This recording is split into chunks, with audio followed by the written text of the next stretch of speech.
Hi. Hello. What's this called? Bible together. Yes. Welcome to Bible Together. My brain is sore. It's not. It's good. Welcome to Bible Together. Today we're looking at Judges chapter 3. I had to use my headphones all weekend, and I feel like by unplugging my headphones now, everything is wrong. I don't know why. It's bothersome. Sorry. Muscles. Welcome to Bible Together. How are you, my dear? I'm tired. I think it's the rain. It's raining. It's been raining. It's been raining. It will rain It will rain till next week. Yeah. It's the morning, It is the morning. but I feel tired. This is Bible Together, where we go through the Bible together, and we are looking at Judges chapter 4. I have been enjoying Judges. Well, we haven't gotten to any. Yes, no, Judges is good. What? I like it. I don't dislike it. It's a nice transition from I the end suggested of doing Judges. I know. Oh, yep. Coming out of Joshua, where it's a lot of like lists of places and people and conquer, and it's like, hey, let's get some actual stuff going on. Today we're looking at Judges chapter 4. Yeah, I don't know when this is being uploaded, so I don't have anything else to say. Okay, let's get into it then. Are you ready? I am ready. After Hold up. that doesn't sound like ready. I got the wrong chapter pulled up. Wait. No, I don't. I just can't read my Bible properly. I have the right chapter pulled up. I was just looking at chapter 5 in my Bible. Are we really ready? We are ready. Go ahead. Okay, thank you. After Ehud's death, the Israelites again did evil in the Lord's sight. So the Lord turned them over to King Jabin of Hazor, a Canaanite king. The commander of his army was Sisera, who lived in Harosheth Hagoyim. Sisera, who had 900 chariots, ruthlessly oppressed the Israelites for 20 years.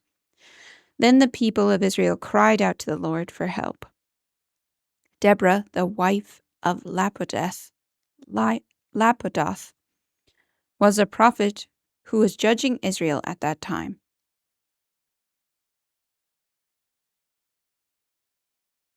She would sit under the palm of Deborah between Ramah and Bethel in the hill country of Ephraim, and the Israelites would go to her for judgment.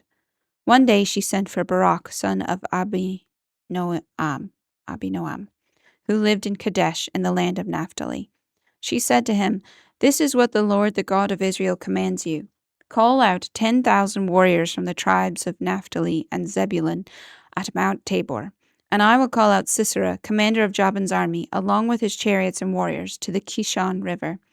There I will give you victory over him." Barak told her, "I will go, but only if you go with me." "Very well," she replied, "I will go with you, but you will receive no honor in this venture, for the Lord's victory over Sisera will be at the hands of a woman." So Deborah went with Barak to Kadesh. At Kadesh, Barak called together the tribes of Zebulun and Naphtali, and 10,000 warriors went up with him. Deborah also went with him. Now Heber the Kenite, a descendant of Moses' brother-in-law, Hobab, had moved away from the other members of his tribe and pitched his tent by the oak of Zaanannim, near Kadesh. When Sisera was told that Barak, son of Abinoam, had gone up to Mount Tabor, he called for all 900 of his iron chariots and all of his warriors, and they marched from Harosheth Hagoyim to the Kishon River. Then Deborah said to Barak, "Get ready, this is the day the Lord will give you victory over Sisera, for the Lord is marching ahead of you." So Barak led his 10,000 warriors down the slopes of Mount Tabor into battle.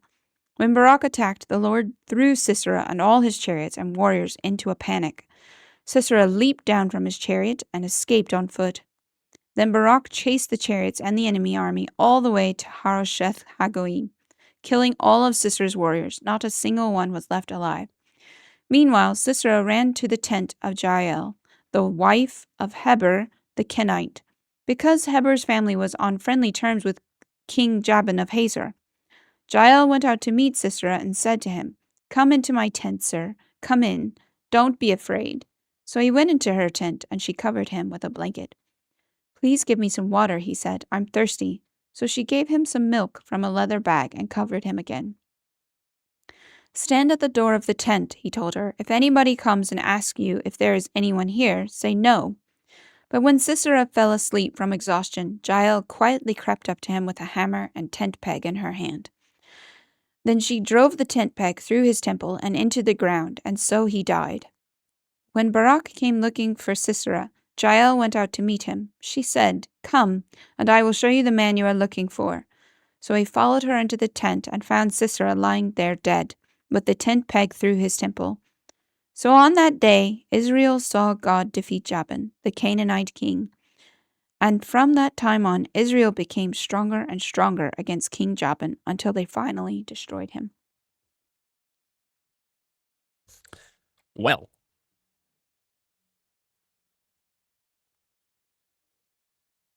where would you like to start? At the beginning. At the beginning.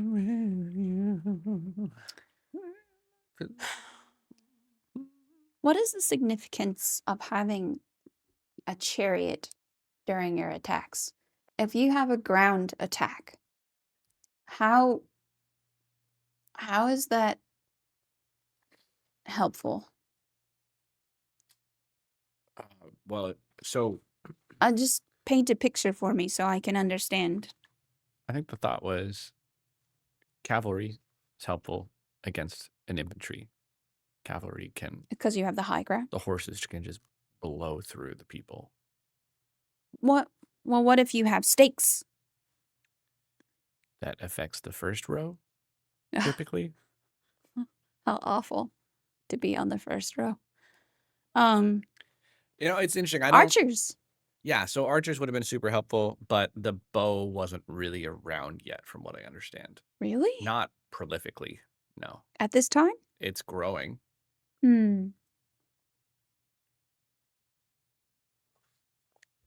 But like being in a bulky, at least not in Israel. Okay, I understand being on a horse by yourself, like having a cavalry.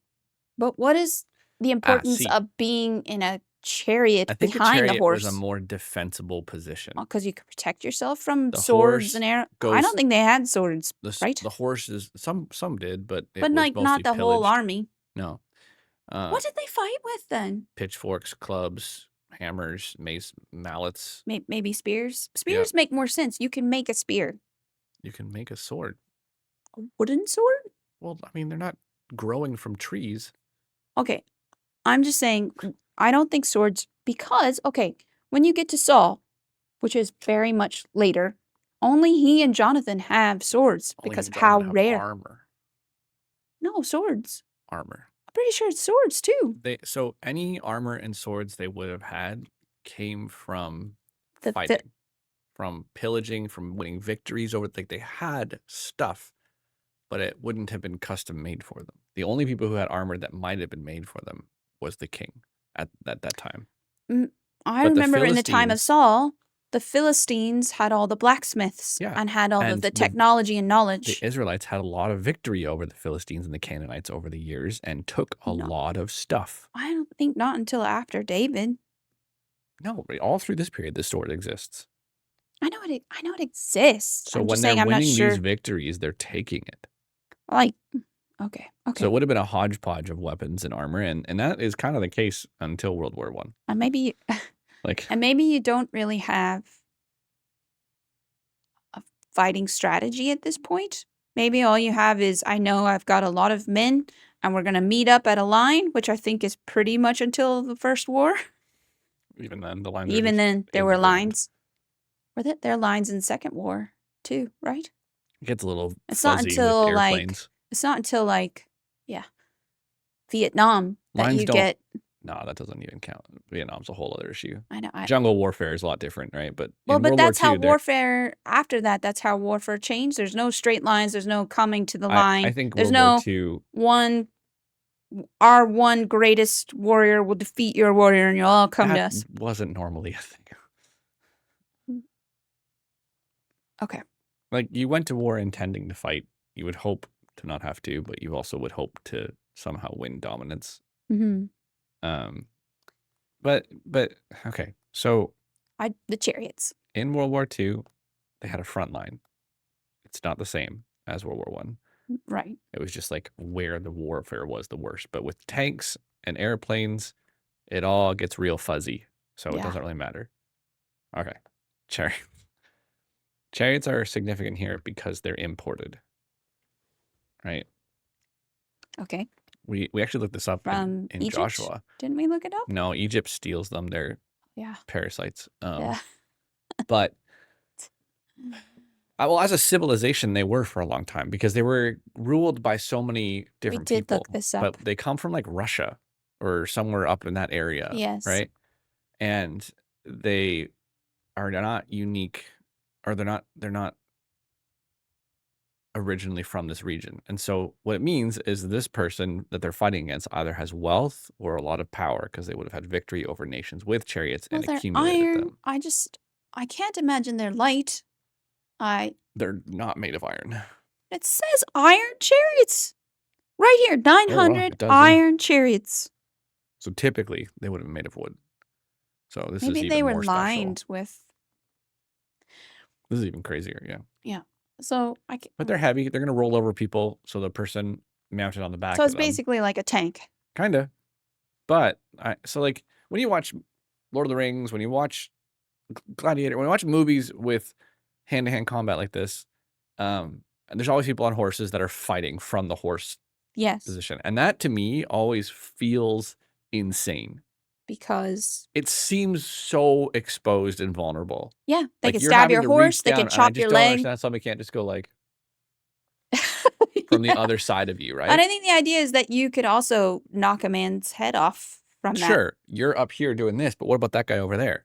Once your horse is stopped, I think you lose the advantage. It feels like it should, but it was a thing throughout history. Horses were very helpful. Cavalry is very helpful. I'm guessing if you're in the cavalry, you don't want to plow through the middle. You want to circle round. So the cavalry would, it was easier to get tactical position, but chariots can't turn very fast. No, they can't. So I'm trying to figure out.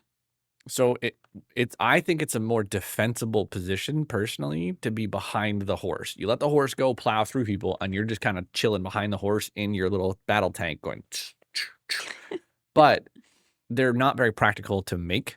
They're unyieldy. So there's a reason I think over time you see the switch to just mounted horseback. Yeah. And they're much more nimble. They can whip around a lot easier. They're a lot cheaper to make saddles than chariots. Yeah. But I do think chariots make more sense when it comes to like the defense of the person on the horse. We're not really given like strategy, really. I mean, all it says is that you'll get 10,000 warriors.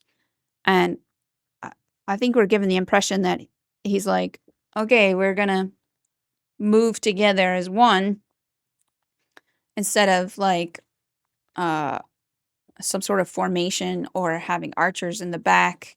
Because if it were me, I would have archers send volley after volley. They don't have that many archers. I know. Which just seems like if you're going to prepare, if you have time to prepare. Anyways. I'm just trying to figure out where, because there's a Hatzor in Egypt, and this is a Canaanite Hatzor, so I was curious where this was. So, this verse 4, Deborah, the wife of Lapidoth, was a prophet. Yeah, it's an interesting. Who was judging Israel at that time. Deborah was the prophet. So this sentence is confusing. I have always wondered if it means Deborah as the judge became a prophet, or if she was already a prophet that is now called to judge. Well, because it has whose wife she is. I don't know if they're saying that she was the prophet and judge or if he was.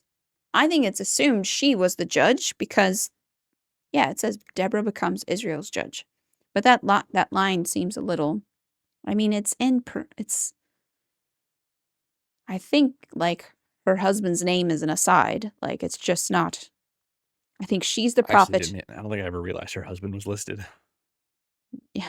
It's kind of weird. It's like she has no, without having her husband's name listed, she couldn't be talked about or something. She would sit under the palm of Deborah, and the Israelites would go to her for judgment. So, yes, she was the judge. It's just interesting that she's also a prophet, Mm-hmm. but nowhere does it say that women can't be prophets. There's actually, I think, two other prophet. I think they use the word prophetess. Yeah. As Anna, when they take Jesus to um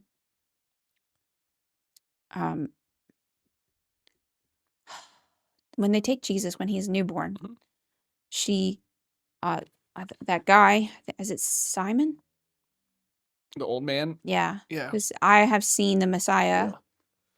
Yeah. And Mhm. then immediately after that, she Yeah. also has a word, and it says She's a she's a prophetess. prophet.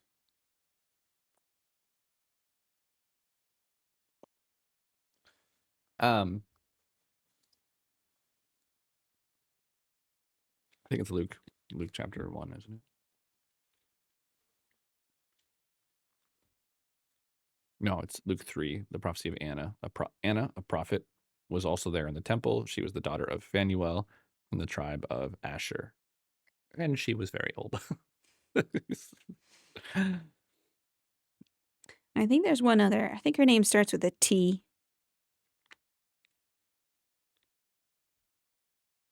Oh no, sorry, it's Huldah. Huldah.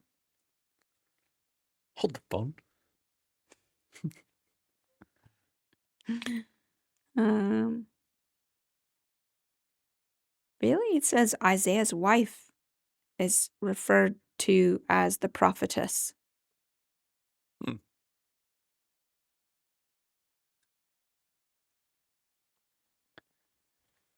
But Huldah is in the time of King Josiah, which I did write down when I was going through Kings and Chronicles. So yeah, it says she's a prophet and a judge, though. So we don't know.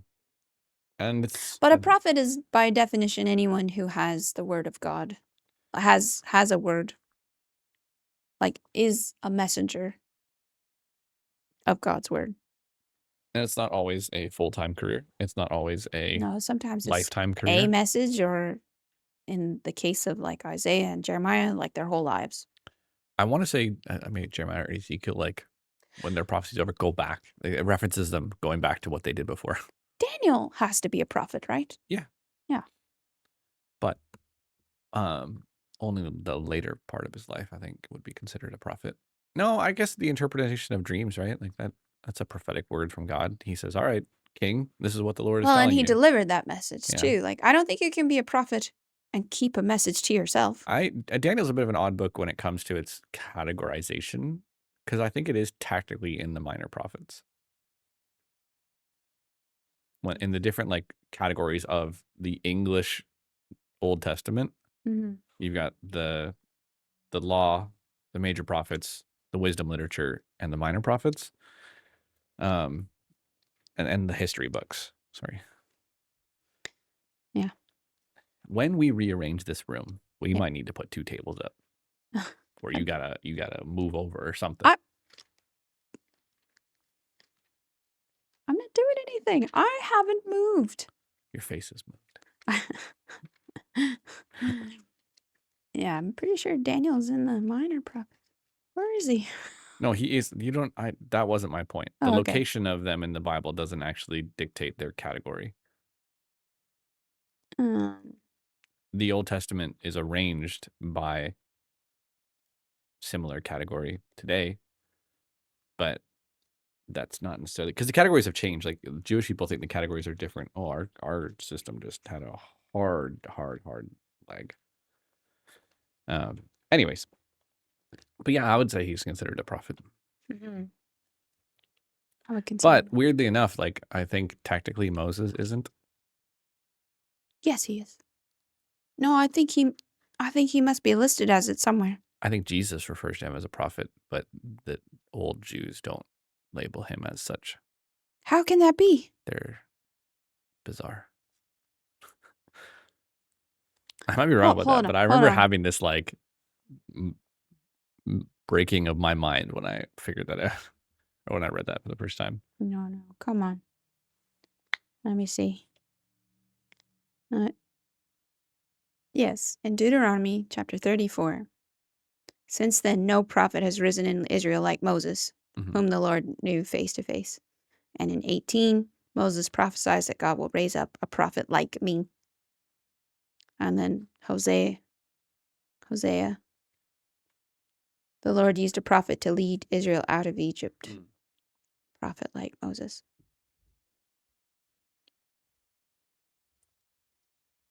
I'm always curious how, in the Bible, they always give these huge numbers for whenever they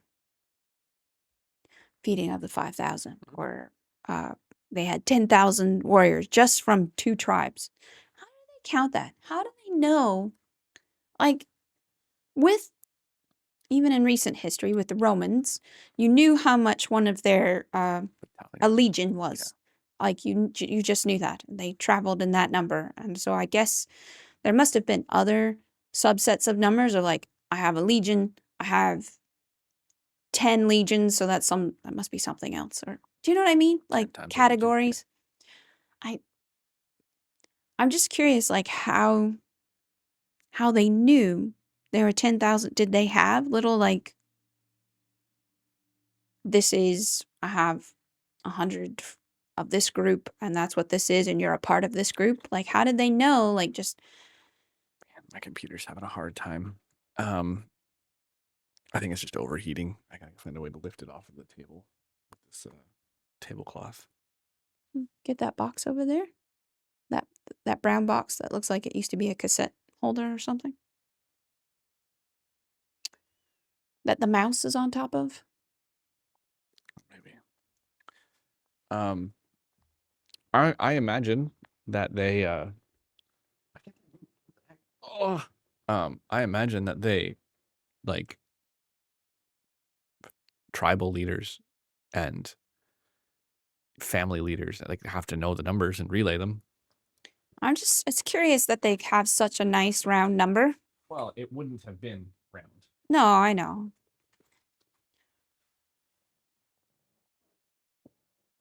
Oh, it's not a box. Tis a picture. It's a picture. It'll work. Oh.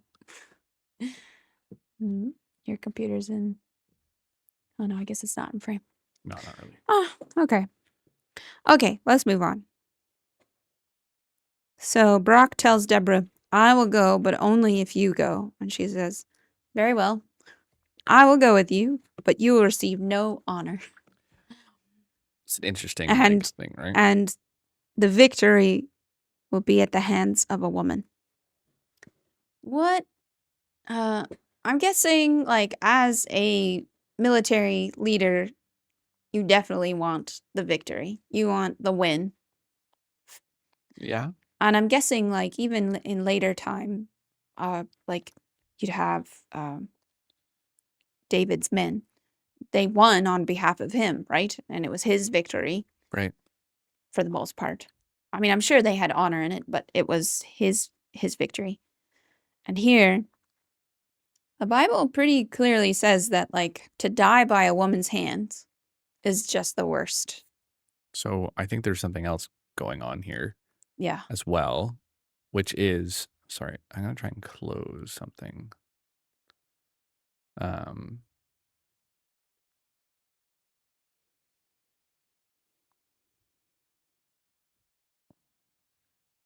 Because you have other cases where women drop a millstone from a window and kill someone. I think that might happen twice, actually, in like Kings. So, the Bible,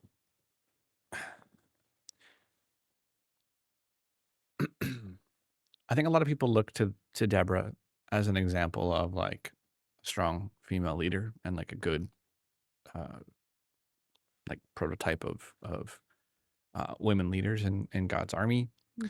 I think I don't as think people talk about it at all, a though. prophet, she's a good example because God speaks to her and she goes, okay, Yeah. I'll read that. Even though in her position, in the way that world was set up, it probably would have been harder for people to receive the word from her as a woman.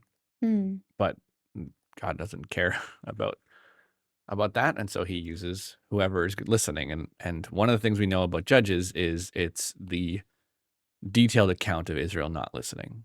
Yeah. So when he calls on the women to help in this way, it's not good. It means nobody else is listening. Hmm. Um, and in Isaiah, All that people aren't taking up their roles properly. yeah, In leadership, in and most likely the men are like from left to right, top to bottom, completely wicked, and so none of them are listening to God. Hmm. In Isaiah 3, it says that as a judgment against Israel, as a judgment against Judah, because of their wickedness, he's going to sort of like flip the roles. And it says that as part of a judgment, because of like a part of your punishment for being wicked Israel, I'm going to put children in charge of you and toddlers in charge of them, and women will rule the nation. Oh. So, women in top positions of authority in the Old Testament was typically because Israel wasn't following God. Hmm. Um, and so, like, it's a good example of somebody who, despite having no cultural support, still says, okay, God, I'll go give this message, even though they might stone me, like that kind of thing. Yeah. It shows a lot of like courage on Deborah's part, but culturally, it's not a good look for Israel. Yeah.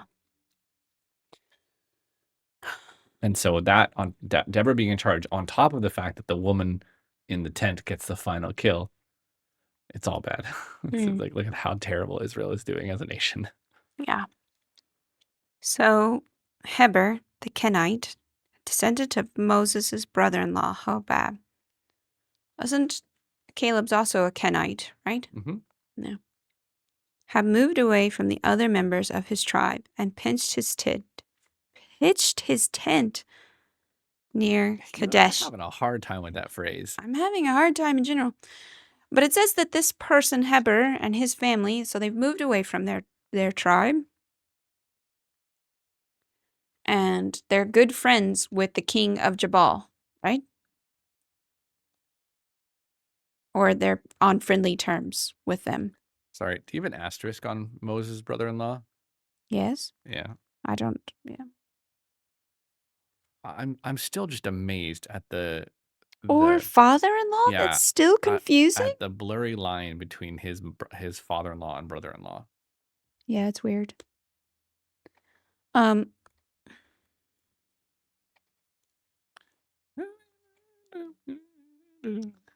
no. I don't know what that says about that person moving away from the family and being friendly with people that are terrorizing the Israelite people. Well, I would like to think they moved away from their family to be near the Israelites initially, and now it's all broken. Yeah.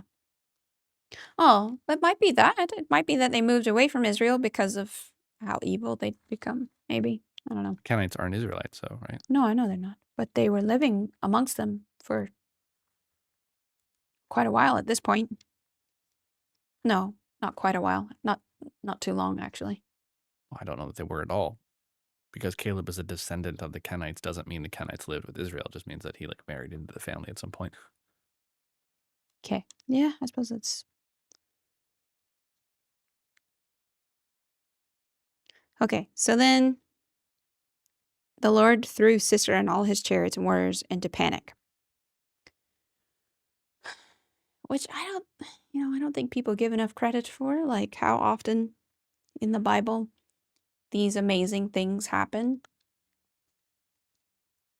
Like that's no small thing for the entire army to be thrown into a panic. Yeah. For what reason? Like Not a single one was left alive. Verse 16. I mean, I guess if you're in a panic, it would be easy to... The way that this chapter is written is kind of interesting, right? Where it's like, hey, there's this guy. His name's Heber. He's a Kenite. So, anyways, we're going back to the battle now. Yeah. It's like, what? It's Chekhov's gun, right? It's in a movie when the camera like lingers on the dagger in the corner, and you're like, oh, that's gonna be important later. Yeah. Or like, So I guess it's important that this family of Heber was friendly with the king, because that's what led Sisera to come into their tent.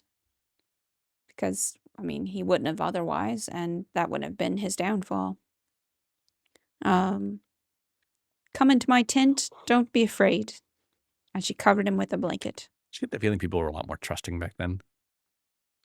No, I don't think so. Really? I mean, Because this kind of thing happens a lot. Hey, King, I got a message for you, just for you. Send everybody out. Okie dokie. Stab. Hey, come into my tent. Don't be afraid. no, I think that's based... Stab. All of those people are foolish. Yeah. And you, yeah. Please give me some water. I'm thirsty. So she gave him some milk. This is already like, I'm if you give me a jar that I can't see through, and I ask for water, and you go, here you go, and I go, and there's milk in there, I'm probably won't gonna be spit cold. it out. It will be... Yeah, the whole. It will be room temperature. Or warmer if it's freshly milked, right? Like milk comes out like body temperature. Stop. And it won't be pasteurized either, so it's gross. So she gave me some water. You're really thirsty, right? And he's exhausted, right? He falls asleep. Oh, and yeah, you get this... I mean, you get this if thick I'm dying of thirst, I can't think milk. of anything less pleasant than a warm cup of milk. But maybe she's trying to get him to go to sleep. I think I've only had warm milk like once in my life. I don't think I've ever had it on purpose outside of like mixed into tea. I remember I was given a warm cup of milk because I had choked on a peppermint. Oh, what? That sounds awful. Well, and I remember being fairly traumatic, because I remember it like took a while for it to come out. And like I remember it being like this whole scene. We were walking out of the mall. What do you mean it came out? We were walking out of the mall. I was very little. I think I was like 4 or 5. And we were walking away from the mall, and I was choking on like a round peppermint. And I remember a lot of screaming and like patting on my back, and it came out. And when I got home, they told me to lie down and gave me like a cup of warm milk. Yeah. That's my only memory of warm milk. I think my issues with ice cream and mint and dairy and mint mixing and stuff, this story is horrible. It was. That's how I remember it. What on earth? Why warm milk? What is that gonna do? I don't know.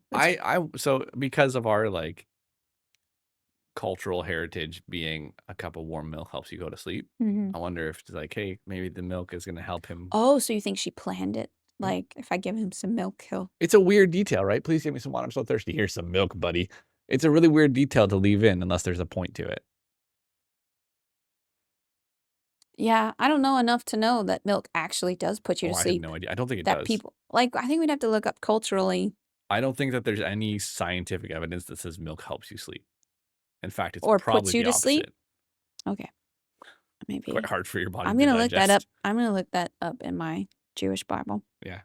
I mean, Jewish note Bible. So then he tells her to wait by the door, and if you see anybody, tell him I'm not here. And then she quietly crept up to him with a hammer and tent peg, and she drove the tent peg. All right, let's talk. Yeah.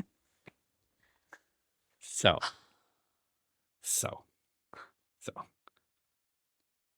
I, in all kindness, have seen you get better with tools over the years. I would like to know where this is going, because I have an equal story of how yesterday We had to drive pegs into our trampoline Yeah. and watched you struggle. That was because of my very, very broken situation right Oh, now. that's the reason. Yes. Where are you going with this? Also, like, I'm hammering an arched piece of metal, which is inherently annoying. Um, I I think of the first time I watched you use an axe. No, that's not fair. Also, that's the first time. This woman is a person who lives in a tent. She's got tent life.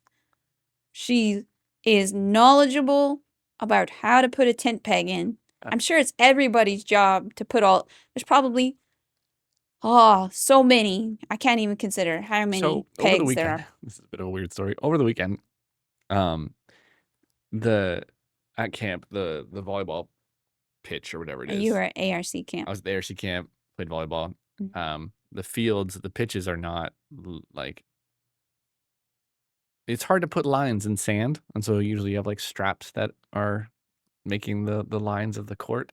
Okay. One thing we didn't realize is where we started in the first game, because you switched sides, was twice the depth as the other side with the way the lines were set up. Oh. So we get over there and we're like, what on earth? Anyway, so the lines are just staked into the ground. They're like these long straps with like little eyelets on them. But somebody had decided to like use these like serrated pegs, you know, the ones with like kind of teeth are on a Okay. part, right? Yeah. And just shut like, they must have, I don't know how they got them through the little Eyelets. on the straps, because I couldn't get them off. And the lines had become so twisted, the ref wanted us to pause the game and untwist these lines. And I could not get the tent peg out. Or yeah. Yeah. And he was like, take it out, twist it. I'm like, so I'm trying to twist it by holding onto the peg and spinning the eyelet around the peg. Yeah. And the guy was like, you gotta take it out. I was like, it doesn't come out. It doesn't work. Like, I can't get it out. But we just constantly having to move, just punch my mic, constantly having to move these tent pegs, tighten up, put them down again, because the wind kept moving the lines around. Okay. And it was an interesting endeavor to watch people just pull these pegs out and like, some put them back in straight, some put them back in leaning the direction of the tension, which you don't want to do. Some put them back in this way, which would be helpful. Either way, it didn't. There's a terrible setup. My thing is, why is this the method? Like, There's nothing else sharp around. I don't know. Is it sharp? Like, is it? It's I'm thinking sharper it's this than a massive rock. thing, but I'm guessing it's got to be out of wood, right? Oh, it's probably made of wood, and it's probably like, You think it's a big thing like this? I'm thinking of like Bedouin tents, which That's are what I'm thinking of. like fabric on frames with ropes that are come down. You would put a tent peg in, it would be sticking out of the ground, and you tie the rope to it. It's not like the little pegs that go all the way into the ground that we use when we put up like our inflatables. You would tie off loops to this tent peg. I'm thinking, just based on like Bedouin stuff. I don't know what they're using back then. I'm guessing this is a good 2 feet at least, maybe even longer. You think it's 2 feet? And she just walks up. I want to know at what point he dies. No. Because like, Let's back up just a little bit. The accuracy of like getting it right the first time, right? no. What? It just I'm sorry. If you have a tent peg that's this big around and you put it on the side of somebody's head and start Wouldn't hammering, they wake up? it's gonna kill. That was my point. At what point does he die? Because like, It says she crept up quietly, and I was like, "That's not the problem. yeah, That's not the problem. The problem is the like first as soon as I hit. feel something touch my head." So that was my thing. I was like, I'm thinking like trying to freehand this and hit his head like Yeah. without touching his head the first time. I don't know. I don't know how. I think 2 feet is a lot. I'm thinking maybe a foot max, right? No, Come on. because it has to go in the ground deep enough to hold everything in place. But they don't have like serrated metal tent pegs, right? Like these are just sticks of wood that are smoothed out. They're Okay. branches that they've smoothed out and they hammer them into the ground. Yeah. They're long. They stick out of the ground. They would have tied up animals and things to them. Like they're probably closer to posts than pegs. But big enough to like Unless it's not used to adhere it to the ground. The tent pegs are the wooden like toggles that are used to keep the fabric like together. You tie the different pieces of fabric off to the pegs. My assumption is This it's is the one just that all goes. assumption. I know. My assumption is that it is the kind that goes in the ground. And okay, but the other thing is, the wording here. I have such a hard time, like, with the fact that this is the method to kill this person with. Like, She's resourceful. She doesn't have a sword near her. is that something that she's heard before? Like, I know this method will kill him. Like, this is how we kill people out here in this area. Tent peg to the temple. What verse is? Like 21. Yeah. And into the ground. You might be right. Through his temple into the ground. Yeah, it has to be long. It has to be long. I don't like it. And he died. And so he died. No kidding. There's the new Willy Wonka movie. And one of the characters, he says they're plotting to kill someone in the movie. I can't remember, probably Willy Wonka. And one of the characters said, "In which he died." It says it kind of like that. And our one of our twins, Arthur, like kind of latched onto that phrase and would say it from time to time. I hadn't seen the movie when this started either, because you watched it when I was at camp. Right? You watched it for the first time when I was at camp, and I got home and the boys were like, "You gotta watch this movie." So this whole "in which he died" thing started before I knew what was going on. Oh. It's really funny when Arthur says it. It's a terrible phrase, but okay, so interestingly enough,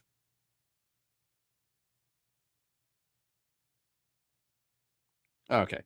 Yeah, it doesn't I was confused because verse 21 basically says, like, in her hand a hammer she took, tent drove softly to him and went, for he into the ground, it went down into his temple, the peg. So the actual, like, the noun part here doesn't come up till much later in the verse, and I was like, that doesn't say peg, it says the tent, but it does eventually. Oh, there's so much art. Like Renaissance art. It's a weird thing to put up in your house, right? Yeah, that's wild. Well, all of this is just people who assume what that peg would be. But this is the fulfillment of the prophet, right, of Deborah saying, okay, fine, but a woman's going to have victory. yeah. Biblical tent peg.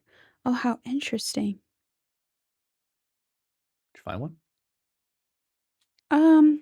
I don't think.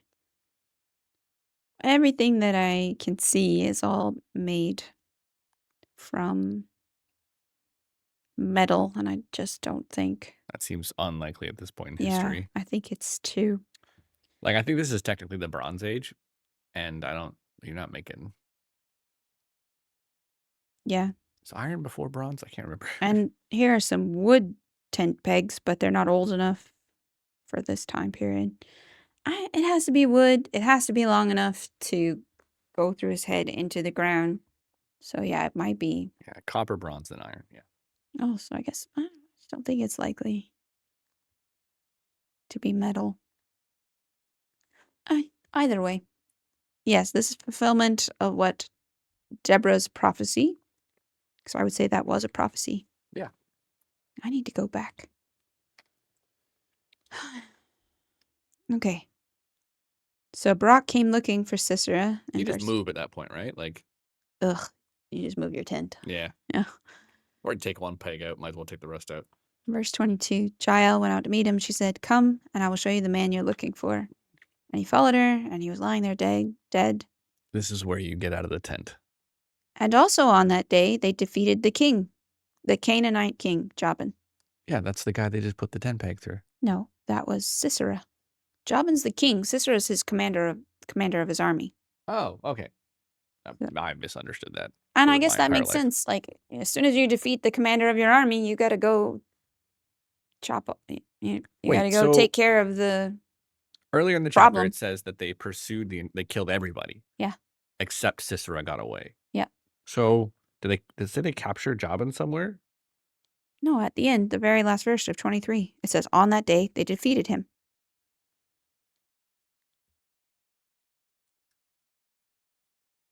It says they defeated him. I don't know if that means they killed him. No, it doesn't, because it says, and from that time, Israel became stronger and stronger against King Jabin until they finally destroyed him. So he seems to survive somehow. I guess he doesn't go to the fight, which is probably fair. So this woman, come into my tent. Don't be afraid. Stab, stab, dead. The next guy that shows up, come into my tent. Ooh. Absolutely not. Crazy stuff happens. Well, yeah, because we don't know if she has any allegiance to Israel. I'm guessing she's fairly neutral. I mean, that is what it seems like this whole household is. Yeah. But do you think she did it for some sense of reward?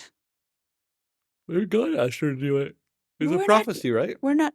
Yeah, maybe, but we're not given that information. I just want to see what her name means. Because I'm pretty sure I know Deborah means, I think it means bee. Like a yeah, so a flying bee, a bumblebee. It's a bit of a misnomer, I think. The word Deborah comes from the word bee, or is the same as the word bee in Hebrew. And so Jael means mountain goat? How interesting. Mountain goat? I don't think that has any. Because you know how people's names mean things, but I feel like after the fact it means things. It doesn't look like mountain goat came to mean anything. Let's see. What's Deborah's? You don't think Deborah means bee? No, it comes from the word bee. Or it is also the word bee. Yeah, bee. But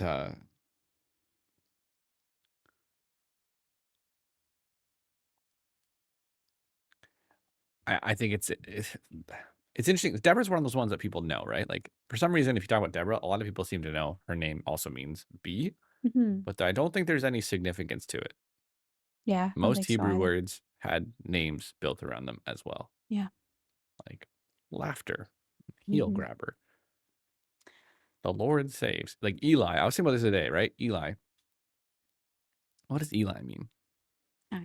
It can't mean much other than like, I think it means I am the Lord's or something like that. Something of God. Hold on. I did know because it was a part it's of. Just we need to be careful when you're looking at names and etymology of words and stuff that you're not going the wrong direction.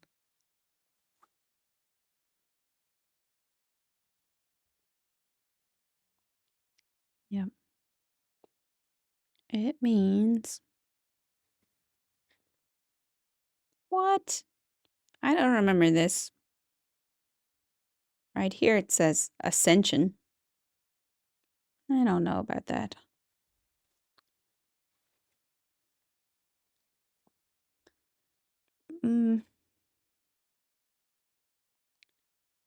The biblical word ascent is li, which is what Eli comes from. My God, high or elevated. Yeah.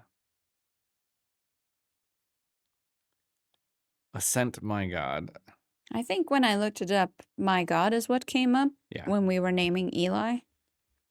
But when I look at I guess at the time I didn't have Blue Letter Bible, which tells us it has an interlinear uh, cross reference, so you know what the Hebrew words actually mean, and ascent, high, elevated. So there's two different forms of the word Eli in Hebrew. Okay, that's probably why. The high priest in the book of Judges, in the book of Samuel, is spelt with it's an ayin, which is like the sound is like back here, right? It's a real guttural noise. Mhm. It means ascent, or with an aleph at the front, an a, which is not really something you pronounce a lot. Mhm. And that is often used as a short form for longer names like Elijah or Eleazar or Elisha, and is the often Hebrew word combined with the possessive my. So depending on the form it takes, the name Eli means my God or ascent. Weirdly So enough, the dude is named after ascent. weirdly, this note here says that Eli was the final judge of Israel. But is that true? I thought Samuel was, because he's before Eli is the the first final king. judge and the first high priest in the new kingdom order, right? But there was no kingdom with Eli. That's right.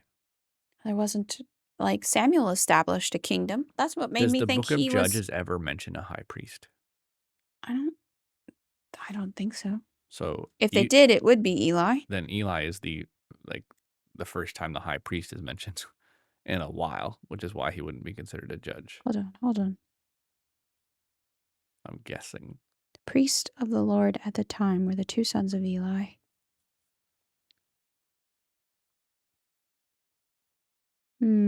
It seems to be about when Israel starts to go back to talking to the priest as a It just says figure that of Eli authority. was a priest. It doesn't say he was.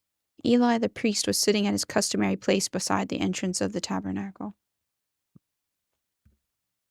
So maybe it's just about Israel has begun to go to the priest for authority once again, rather than nobody.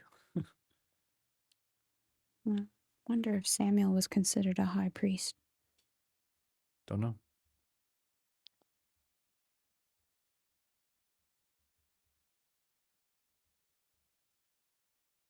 Sorry, the whole point of me asking about Eli is I think people tend to do this thing with names where it's like they see what Jesus says on the cross in Aramaic contains the word Eli. Mm-hmm. Which means something slightly different in Aramaic, right? Um, my God, right? I don't think he could be. Sorry. No, I finished my thought. Samuel was the last judge. He wasn't a high priest, because technically you have to be of the line of Aaron, which Samuel was not. So, yeah. Um,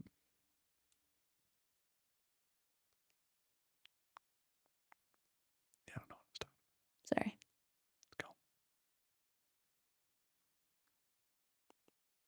Hmm. I think that was an interesting chapter. If a strange woman invites you into her tent, just say no. Mm-hmm. For so many reasons. I'll just not go in tents. That's easy.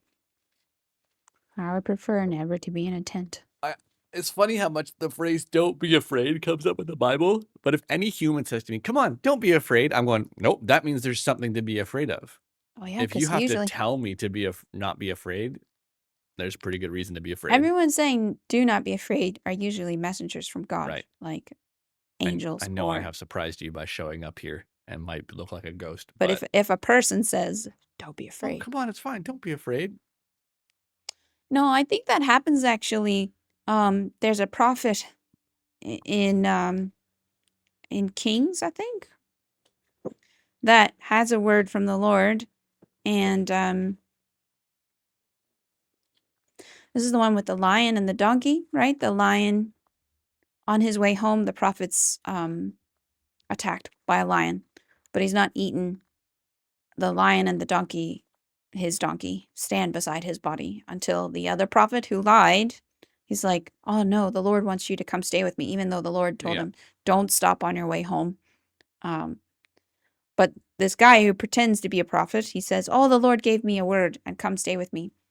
And he doesn't say don't be afraid, but it's that kind of Like like, comforting. Like, did you inquire of the Lord? Did you ask if this guy comes from the Lord, even though the Lord told you don't do that? yeah. It's interesting. I think because we were talking about this last night Let with me find that. people who struggle with like nightmares and things. Mm. Not last night, yesterday sometime, right? Yes, yeah, it was yesterday. And like, do you pray about your dreams? Like, Yeah. you have to inquire, like you have to seek the Lord's. Like, you're asleep, you can't do anything about it. So if anything's going to be done, it has to be God. But in most of our areas of our life, if we're awake, we shouldn't be the ones trying it. We should let God handle it, right? So that idea of like inquiring of the Lord, is not something we tend to do as a habit as a people. No, it's real hard. But you know, we also, I feel like we deal with a lot with people who go, oh, I don't really hear God talk to me. It's like, do you talk to him? I feel like I have a sermon coming on. Do you inquire of the Lord? Yeah. Oh, I don't hear God speak. When's the last time you spoke to him? Do you seek his input on every decision you make? Mm-hmm. Maybe our people would hear the Lord more if they actually sought him more. Because when you do talk to people who are like, oh, I hear God audibly all the time. Oh, Those people spend like a significant portion of their day in prayer. yeah. I was like, yeah, no wonder. Yeah. And I like, not everybody, God doesn't speak to everybody the same way, in the same tone, in the same time. Mm-hmm. Like, some people will hear it every day, some people will never hear it, but you're not going to get anything from God in any way if you're not trying. Yeah. I remember in our first appointment, we had a person that worked for us. And I remember one of his job was doing youth programs. And I remember him teaching the kids, like, you only need to pray one time a day. And I remember almost like, wait a minute, like trying to like, Terrible Terry Tate time. I, I remember trying to like smooth over that. And he's like, no, you only need one prayer. And I was like, okay, please explain it. Also, maybe should have run through this with us first. But what he was saying was, you really only need one prayer because you start in the morning, you talk all through the day with the Lord, and you finish at night before you Yeah. go to bed. It wasn't a, Prayer doesn't end with amen. yeah, it was this is posture. a talk to God all day long. Yeah. It's like, okay, but that doesn't go over well with like little kids. Like that's a little, well, maybe it does. I don't know. Some hear the whole thing, but a lot of them are going to hear bite sizes, and Yeah. they're going to take that with them their whole life. Yeah. So, but I found that reference for the prophet who was killed by a lion. That was from 1 Kings chapter 13. If you're curious, if anyone's curious. That was it. Shall we pray? You look like you're zoning out. Got really hungry Just now. and started to kind of reflect. So I Reflect on didn't what you sleep ate well for last night. breakfast. Pardon? Reflect on what you ate for breakfast. No, we were talking about prayer. Oh, I keep up. I didn't sleep well last night because there was a big thunderstorm, and I woke up in the middle of the night, and the thunderstorm didn't bother me. I thought the air conditioning was broken. yeah. Because of the noise it was making and the power outages. Like, we had a couple power surges, and I just couldn't stop thinking about it. But it was too late at night to take like a melatonin or something. Like, I wouldn't have been able to wake up properly. Mm. And after like trying to listen to an audiobook for a bit, trying to like toss and turn, after, I think about 45 minutes later, I started praying, and I did fall asleep. Yeah. But I was just like, the prayer conversation connected me to that thought process, which reminded me of how little sleep I got, and that being combined with hungry, I'm just kind of like, it's all hitting at one time. Yeah. Well, so maybe we should close up there then. Yeah, it's been An hour? Mm-hmm. Would you like to pray? Sure. Okay. Oh, right now? Yeah.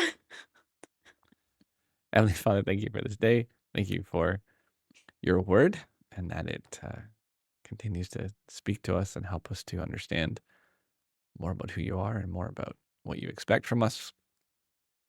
May we never be in a situation where we are subject to a tent peg through our head. Mm.